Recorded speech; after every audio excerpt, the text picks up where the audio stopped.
Good day, everyone. We are the group one of this project called it Careers in Science Technology for our Science Technology Society course. And today we have a speech pathologist with us. Let's welcome Miss Jewel. Okay, so now we have a series of questions about her profession. Okay, so for the first question, we have what inspired you to pursue speech pathology as your profession? What inspired me was my brother who worked in the same field but in the other country. Pinakilala niya sa akin yung course na to, yung field na to, and then I researched about it.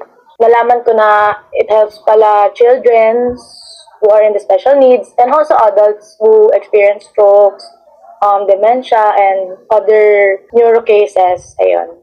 For next question po, at what point did you realize that speech pathology was the right fit for you?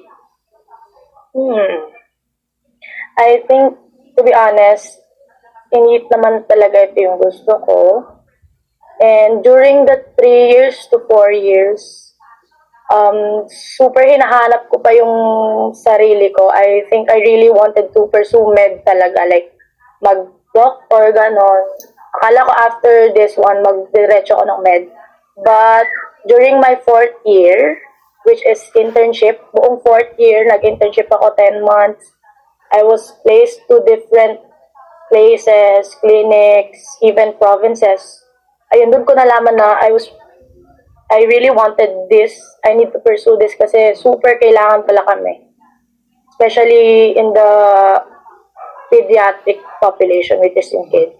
Ayun. So for our next question po, Can you share what drew you to helping people with communication and speech challenges? Ayan nga. Sinabi ko kanina, ni-research ko to talaga before ako mag-take. And nalaman ko na I will help kids in the spectrum. Familiar kayo, spectrum? In the autism spectrum, yung may mga Down syndrome, ganon. Nung nalaman ko yun, I was interested agad kasi I really wanted to help people talaga. Kasi nga sabi ko, I wanted to take med. So, it's really helping people what I want. And nung nalaman ko to, so I can help people in a more meaningful way. I think, hindi lang yung basta gagamutin ko sila ng, kasi magdodoktor ako, check up, ganon, ganon. And then, nung nalaman ko to in a more meaningful way, kaso in a hard way rin. Kasi syempre, I'll deal with them in a more different way than what doctors do. So, I wanted to siguro take the challenge din na mag-pursue nito kasi naging interested din ako kung paano ko sila tutulungan. Like, so inaral ko talaga yon for the 4 years kung paano sila matutulungan, and now I'm doing it. Okay, thank you for that. So let's proceed to the next question. Can you tell us about the bachelor's degree or program you complete to become a speech language pathologist? I finished my degree sa University of Santo Tomas, 4 year course. And then yung buong 3 years, more on subject courses, theoretical backgrounds, teaching yung mga anong dapat kong malaman before treating patients. Kunyari, mga anatomy, mga development ng kid, kung paano nag-acquire ng language, paano nag-acquire ng speech, ayun. Then sa 4th year, more on clinical practice kami, internship. 10 months yon. May 1 month na dito ka sa clinic na to, and then may 2 months na dito ka rin sa clinic na to. We even went to provinces like Rizal to stay there and treat people na hindi abot ng services na to, like yung mga remote places, ayun. And then you need to, syempre, graduate from that 4-year course and then take the boards and pass it and then have the license to practice this profession. Follow-up question lang po. Ano po yung tawag sa like Bachelor of what? Okay. I finished Bachelor of Science in Speech Language Pathology under the College of Rehabilitation Sciences. Okay, thank you po. For our next question po. Good evening po, Miss. For those who may not be familiar, how would you describe what a speech pathologist does? Okay, tinanong niyo na yung pinaka-hard question. I mean, tuwing may nagtatanong sa akin, anong ginagawa mo? Ay, anong course mo? Then, anong course mo? Then, I would say, I study speech language pathology. And then, they would ask, what's that? Ano yan? And then, mahirap talaga yun i-explain. Kasi, syempre, I think most of you hindi rin to alam. Hindi rin to alam. Nalaman nyo lang nung in-introduce niya or what. So, maraming hindi familiar kasi tinatawag din kaming speech therapist. So, medyo dun sila familiar. So, pero ito talaga yung tamang term. So, we do assess, treat, and diagnose patients na hirap makipag-communicate, hirap magsalita, kanyari may specific sound na silang nahirapan, S, E, ganon. And then, we also treat patients na na-stroke, adults, or mga na may dementia, or yung mga, kanyari, traumatic brain injury, are familiar, yung mga nababagok, ganon. Nagkakaroon din kasi ng effect yun sa speech nila, sa communication. Hearing sa pagdinig, ayun. Kasi nagkakaroon din ng effect yun sa speech natin. Ayun. More on, ganun ko lang siya ina-explain or speech therapist ako, ayun. Para lang, mas nagigets kasi nila pag yun yung sinasabi ko eh. For our next question po. During your degree, were there any challenges you faced and how did you overcome them? Siyempre, yung first challenges was the self-doubt na, okay, first year pa lang kasi gusto ko ayoko na ituloy kasi ang hirap pala, how do they do this kasi ang hirap pala, first year, and then second year, third year, ang hirap pa rin ng mga workload, especially workload, and then the expectations of people around you. And then, fourth year came, ayun, mas humirap. Lalo na kasi, di ba 10 months yon. Every clinic na mapupuntahan mo, dapat mapasa mo yon. And there comes a point na yung isang clinic. And then, pag hindi mo napasa yung 10 months na yon, you won't be able to graduate.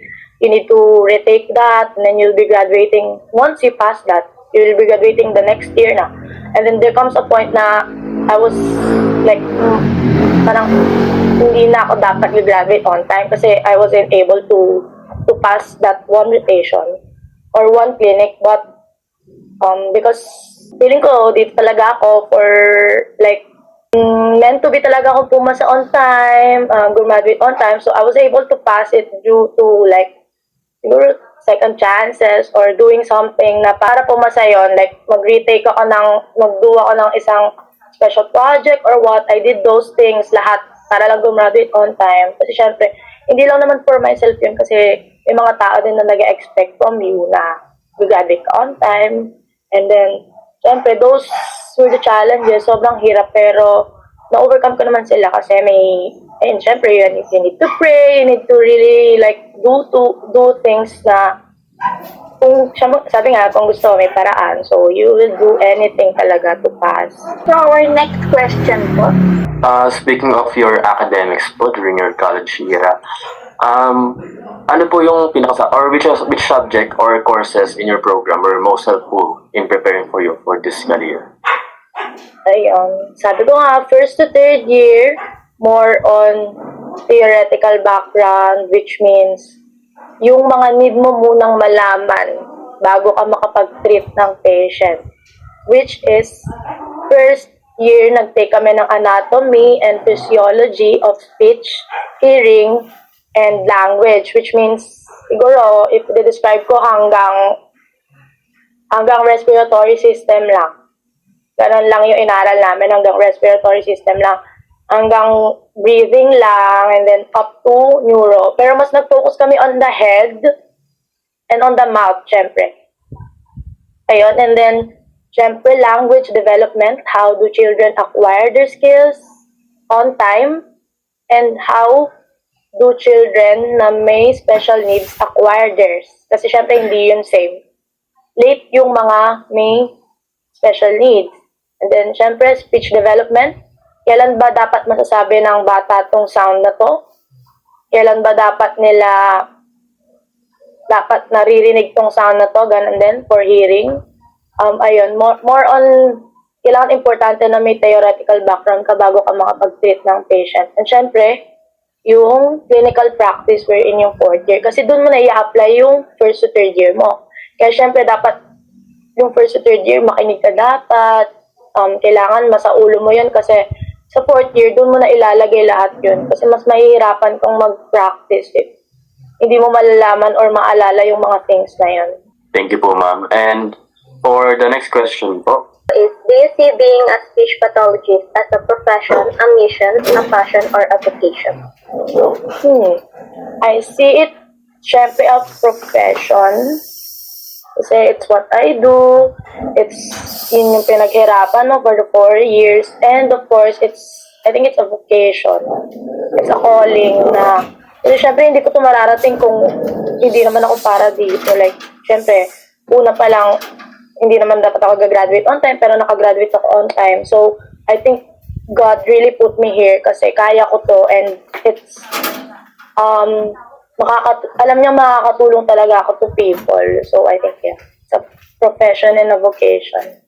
Thank you po. For our next question po, what makes you feel that way?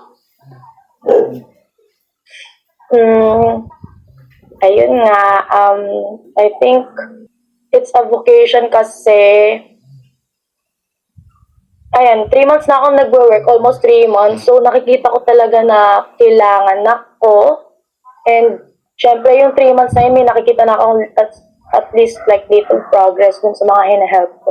And then, seeing them say those first words or like understand me or understand the people around them.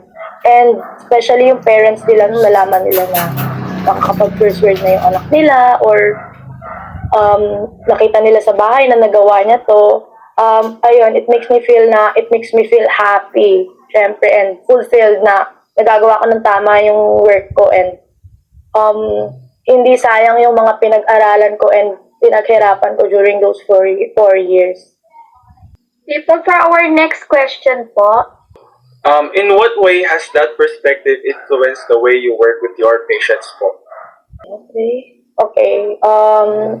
I work with my patient with a lot of patience. Kasi, ayun nga, sabi ko, hindi sila normal like me. It's not hindi sila like us na makipag-communicate. So, kailangan talagang a lot of patience kasi kailangan mo ulit-ulitin lahat. Kunyari, today nagawa nila to, the next meeting they won't. It's the hard truth, they won't. Kasi, for example, I meet a kid one time a week. Once a week. The next week, wala. Hindi na nila magagawa yung nagawa nila today. So, it's a lot of patience to do it all over again until they master it, na magawa nila yun every meeting. Especially those kids na this week papasok, next week they won't.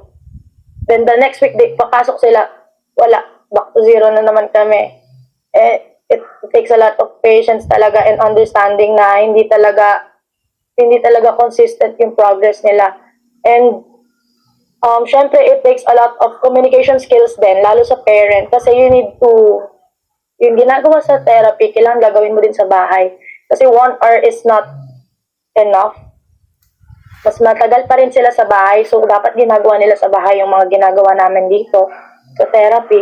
So, ang hirap din kasi yung mga ibang parents hindi naman sinusunod. Hindi rin naman hands-on sa kid. Iniiwanan lang sa yaya, ganon. So, nasasayang lang yung 1 hour kasi sa bahay, phone, nagpo-phone lang din. And sobrang kailangan mo talaga ng madaming patience.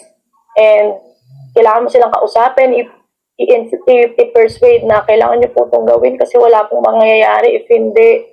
Ayun, kailangan din ng magandang relationship with the parent. Okay, next question naman po. What advice would you give to students who are considering taking the same program or pursuing speech pathology?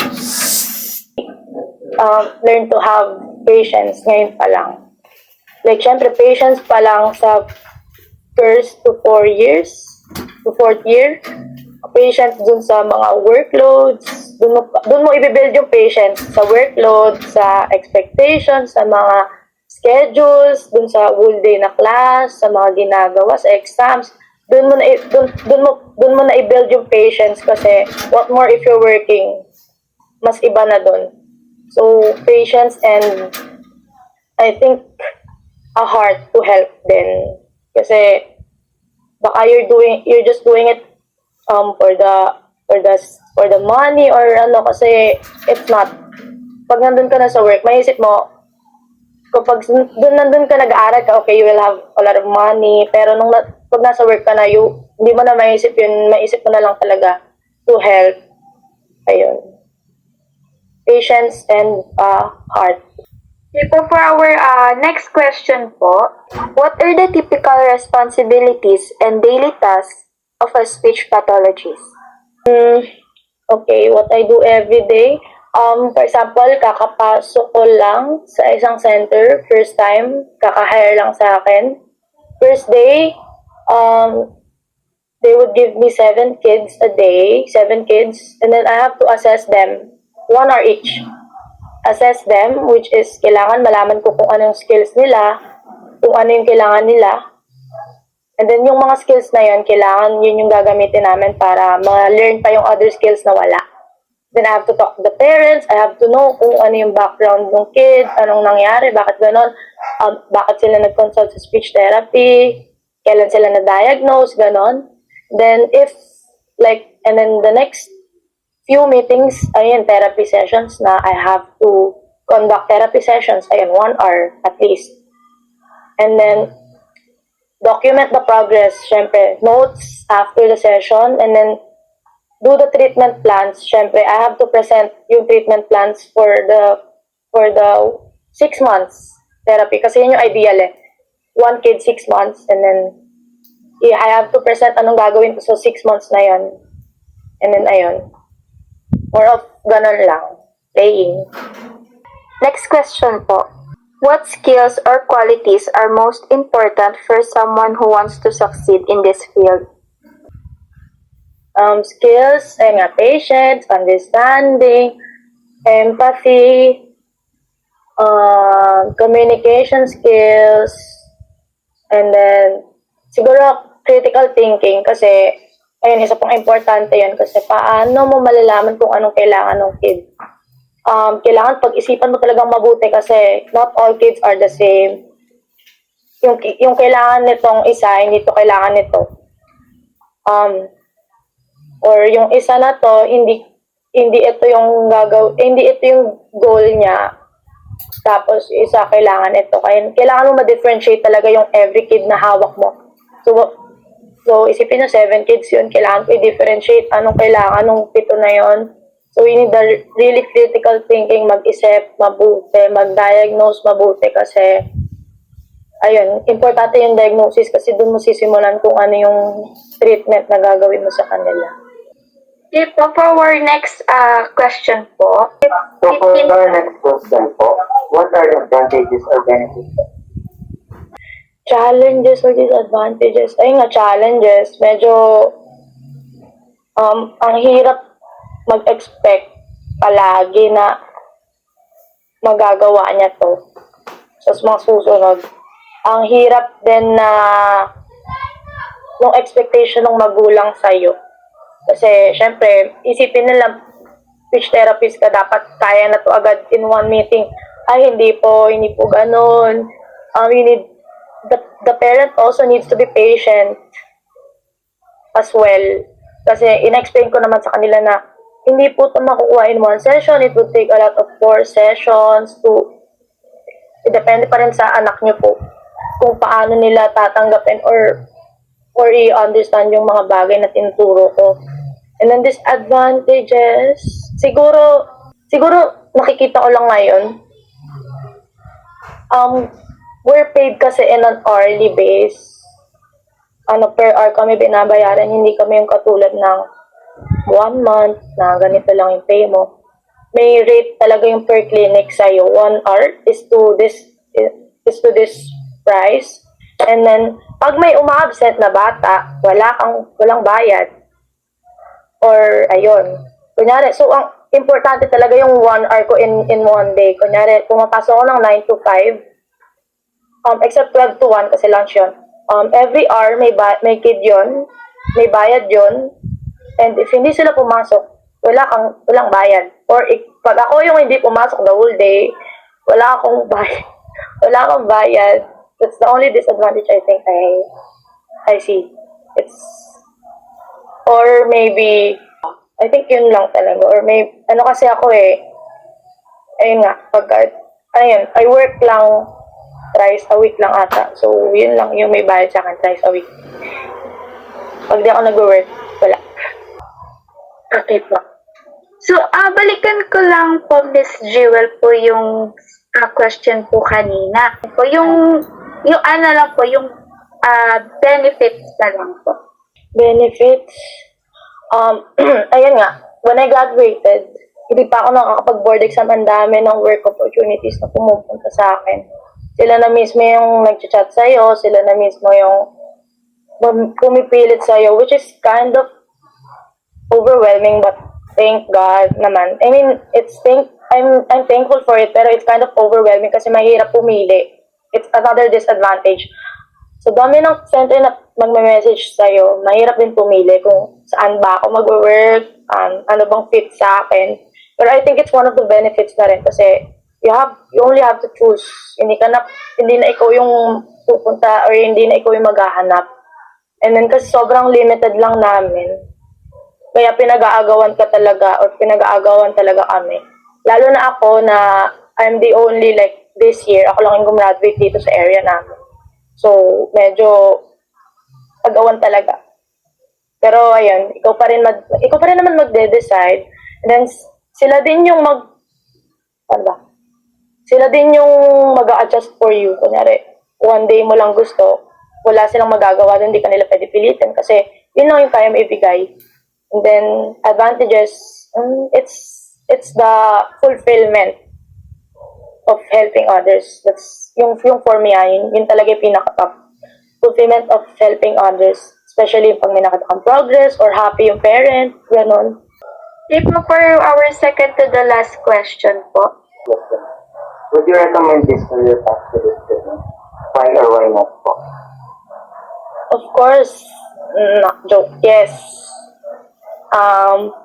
Kasi, yun nga, sabi ko, super konti namin, pero ang dami pang nangangailangan. Imagine dun sa pinasukan ko, yung 7 kids ko na yun, 2 years silang nag-wait para sa akin. 2 years silang nag-wait kasi sobrang konti namin. We're like 1,400 below lang. And kalat pa yun sa buong Philippines. So, super limited namin. So, I think kayo, if gusto nyo, go. Para dumami kami, dumami yung mag-help sa mga kids. Sobrang fulfilling niya pag nandito na kayo, kahit mahirap siya. Sobrang hirap niya for the 4 years, pero pag nandito na kayo, nagpa-practice na kayo, sobrang fulfilling niya and sobrang easy na. And then, ayun, kung gusto niyo talaga nag-help sa other people, I think dito kayo. For our last question.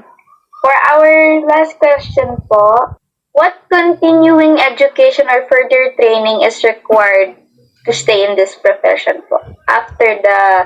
After you have completed the degree po, ano pa po yung mga kailangang training po? Okay. As I've said, I have a PRC license. Nag-expire yun every 3 years. So, mare-renew lang yun once you have yung mga seminars, workshops, and pwede ka rin mag-masteral if you want.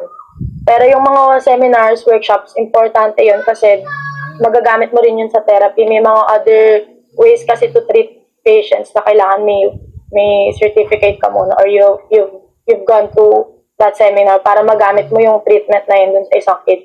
So, ayun, kailangan din yun. And then, mga seminar, workshops, or like, mag-aral ka ulit, gano'n. Yun lang naman yung mga need dun. Okay, thank you so much po, ma'am, for that wonderful insight. Actually, first time ko lang din po narinig yung speech pathology. Parang nung nag-draft pa rin kami ng colleges, ng courses namin sa college, hindi ko narinig yung speech pathology ever. So parang medyo surprising na meron palang ganong profession na nakafocus specifically for that field. College na pala. Pinipilit ko pa kayo mag-speech. Pero as I've said po na nakakagulat, but at the same time medyo inspiring din po kasi yung compassion po, specifically kagaya po ninyo, to help other people, especially yung kids na may problem sa speech, languages, is very fulfilling na makarinig po ng isang professional na talagang naka-based sa passion, sa mission, hindi lang based sa kung ano yung nagiging benefit. Thank you so much po. And for the as a token lang po of appreciation, we want to present this certificate to Miss Jewel Ian Kate E. Vergara, registered speech language pathologist, in recognition of her valuable time, cooperation, and professional insight shared during the interview conducted for Science, Technology, and Society, Careers in Science and Technology, given this on the 11th day of February 2026 during an interview via Google Meet. So, again, thank you so much po ulit, ma'am. Magre-request na po sana magkaroon pa tayo ng group photo here sa Google Meet po. 1, 2, 3. Thank you po. Okay. Thank you po. God bless po. Ingat po. Thank you.